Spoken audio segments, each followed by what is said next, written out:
25th June మనము ప్రపంచవ్యాప్తంగా బొల్లి దినోత్సవము జరుపుకోవడం జరుగుతూ ఉంది. ప్రపంచ బొల్లి దినోత్సవం, వరల్డ్ విటిలిగో డే. దీని యొక్క ముఖ్య ఉద్దేశం ఏంటంటే ఈ బొల్లి వ్యాధిగ్రస్తులను వాళ్ళ బొల్లి వ్యాధిపై ఉన్న అనుమానాలను, అపోహలను, మూఢనమ్మకాలను తొలగించటము, తద్వారా ఈ వ్యాధిగ్రస్తులను తొలి దశలోనే గుర్తించి చికిత్స అందించి వారి కుటుంబానికి, సమాజానికి ఉపయోగపడే విధంగా చేయటమే దీని యొక్క ముఖ్య ఉద్దేశం. సో బొల్లి వ్యాధి అన్నది అంటువ్యాధి కాదు. బొల్లి వ్యాధి చాలా వరకు వంశపారంపర్యం కాదు. ఇది ఒక సాధారణమైన చర్మ వ్యాధి మాత్రమే. ఇది ప్రాణాంతకమైన వ్యాధి కాదు.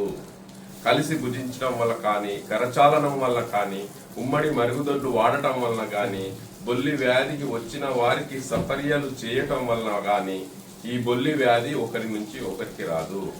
బొల్లి వ్యాధి వచ్చిన వారి సామాజిక జీవితం కానీ, లైంగిక జీవితం కానీ, స్కూలింగ్ కానీ ఎలాంటి ఇబ్బంది ఉండదు. బొల్లి వచ్చిన వారు, బొల్లి రాని వారు సమానంగా అన్ని పనులు చేసుకోవచ్చు. అదే రకంగా ఆహారము, ఎలాంటి ఆహార నియమాలు బొల్లి వ్యాధికి వర్తించవు. వాళ్ళు ఏదైనా తీసుకోవచ్చు. ఇది ప్రజలు గ్రహించాలి. సో ఎప్పుడైతే తెల్ల మచ్చలు ఉన్నచో అది బొల్లి వ్యాధి కావచ్చు, కానీ అన్ని తెల్ల మచ్చలు బొల్లి మచ్చలు కావు. సో ఈ తెల్ల మచ్చలు ఉన్నచో దగ్గరలో ఉన్న స్కిన్ స్పెషలిస్ట్, చర్మ వైద్యులను సంప్రదించినట్లయితే అది బొల్లి వ్యాధ కాదా అని నిర్ధారణ చేయొచ్చు. నిర్ధారణ చేసి దానికి సంబంధించిన చికిత్స మనకు బొల్లి వ్యాధికి అందుబాటులో ఉంది. సో ప్రతి ఒక్కరు గ్రహించండి. సో తెల్ల మచ్చలు ఉన్నచో దాన్ని దాచిపెట్టకండి. సో అందుకని ఈ సంవత్సరం యొక్క నినాదం ఏంటంటే ద స్టిగ్మా టు స్ట్రెంగ్త్, అపోహల నుంచి ఆత్మవిశ్వాసం వైపు. సో దయచేసి ఎప్పుడైతే తెల్ల మచ్చలు ఉంటే పక్కోలకు చూపించి అది దాచిపెట్టద్దు. సో వైద్యులకు సంప్రదించాలి.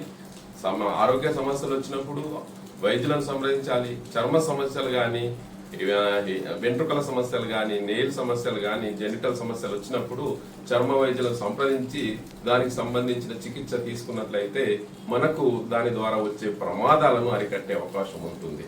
సో దయచేసి ఈ మెసేజ్ ను మీరు ఒక 10 మందికి స్ప్రెడ్ చేయండి. ఆ 10 మందిని ఇంకొక 10 మందికి స్ప్రెడ్ చేసే విధంగా ప్రయత్నం చేయండి. సో సమాజంలో ఈ వ్యాధిపై ఉన్న అనుమానాలను, అపోహలను తొలగించి వారు కూడా వారు సమాజానికి ఉపయోగపడే విధంగా చేయటానికి మనవంతు కృషిగా చేయాల్సిన అవసరం ఉంది. ధన్యవాదాలు.